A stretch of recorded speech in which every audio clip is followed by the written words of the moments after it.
Many students come to me from sculpture departments, secretly of course, because they don't want to tell their tutors that they've come to truck with the enemy. And they say, I tried to make a model, a figure, and I modelled it in clay, and then a tutor came up and told me to cut it in half and dump some diarrhea on top of it, and that will make it interesting. It's what I feel about the kind of standardised desecration that passes for art these days. It actually is a kind of immorality, yes, because it is an attempt to obliterate meaning from the human form in some way. Well, it's an attempt to obliterate knowledge.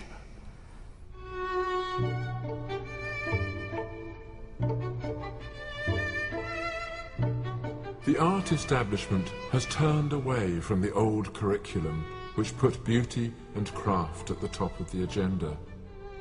Those like Alexander Stoddart, who try to restore the age-old connection between the beautiful and the sacred, are seen as old-fashioned and absurd.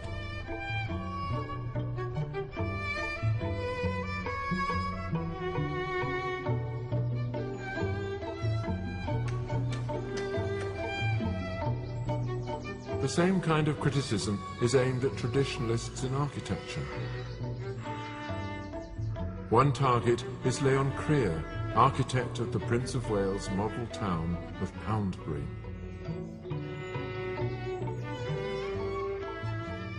Designing modest streets laid out in traditional ways, using the well-tried and much-loved details that have served us down the centuries, Leon Creer has created a genuine settlement. The proportions are human proportions. The details are restful to the eye.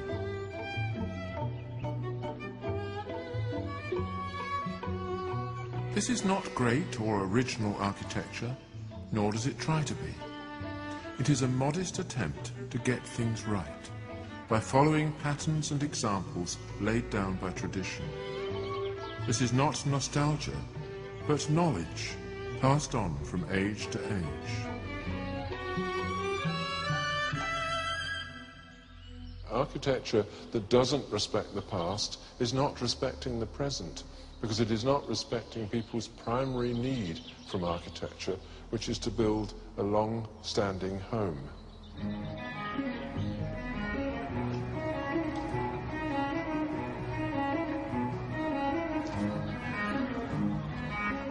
I have shown some of the ways in which artists and architects have followed the call of beauty.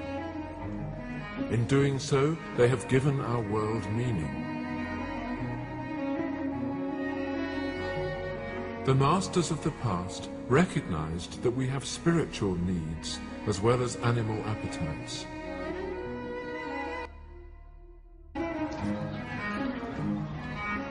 I have shown in which artists and architects have followed the call of beauty. In doing so, they have given our world meaning. The masters of the past recognized that we have spiritual needs as well as animal appetites. For Plato, beauty was a path to God, while thinkers of the Enlightenment saw art and beauty as ways in which we save ourselves from meaningless routines and rise to a higher level. But art turned its back on beauty. It became a slave to the consumer culture, feeding our pleasures and addictions and wallowing in self-disgust. That, it seems to me, is the lesson of the ugliest forms of modern art and architecture. They do not show reality, but take revenge on it, spoiling what might have been a home and leaving us to wander unconsoled and alienated in a spiritual desert. Of course, it is true that there is much in the world today that distracts and troubles us. Our lives are full of leftovers. We battle through noise and distraction, and nothing resolves. The right response, however, is not to endorse this alienation.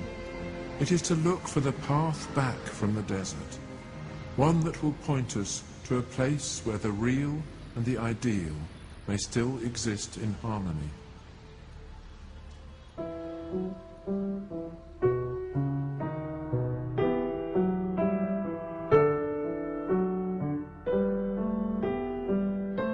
In my own life, I have found this path more easily through music than through any other art form. Pergolesi was 26 when he wrote the Stabat Mater. It describes the grief of the Holy Virgin beside the cross of the dying Christ. All the suffering of the world is symbolized in its exquisite lines.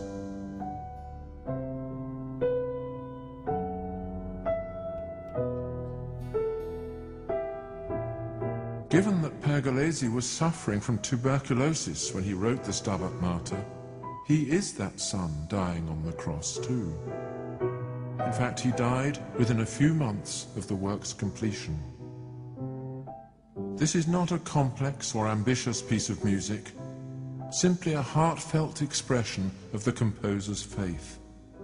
It shows the way in which deep and troubling emotions can achieve unity and freedom through music.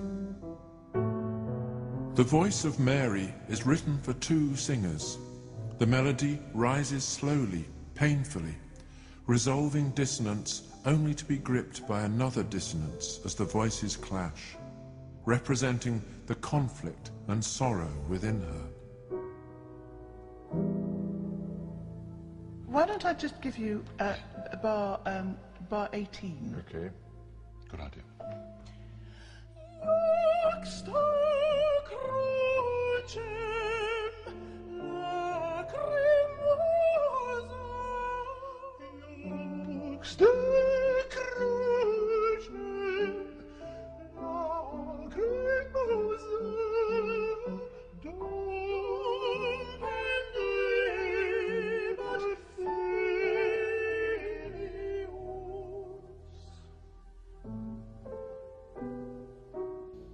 Here we have a very simple and sacred text. The mother stands grieving and weeping at the cross on which her son is hanging. That's really all that you have to say. And a completely unmusical person would immediately get the message that it's a piece of grieving, wouldn't they? Absolutely. There could be no possible doubt about that. The music takes over the words and makes them speak to you in another language, in your own heart. Well, it means that today in our secular world it can delight and move without people having to know what it's about. We learn without the theological apparatus that there is this thing called suffering, and that it's the destiny of all of us, but also is not the end of all of us.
In this film, I have described beauty as an essential resource, Through the pursuit of beauty, we shape the world as a home, and in doing so, we both amplify our joys and find consolation for our sorrows.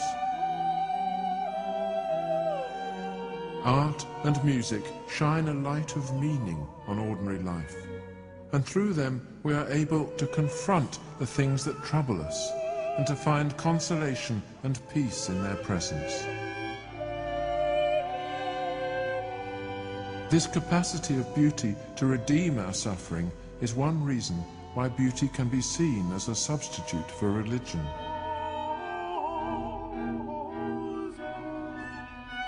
Why give priority to religion? Why not say that religion is a beauty substitute? Better still, why describe the two as rivals? The sacred and the beautiful stand side by side, two doors that open onto a single space, and in that space we find our home.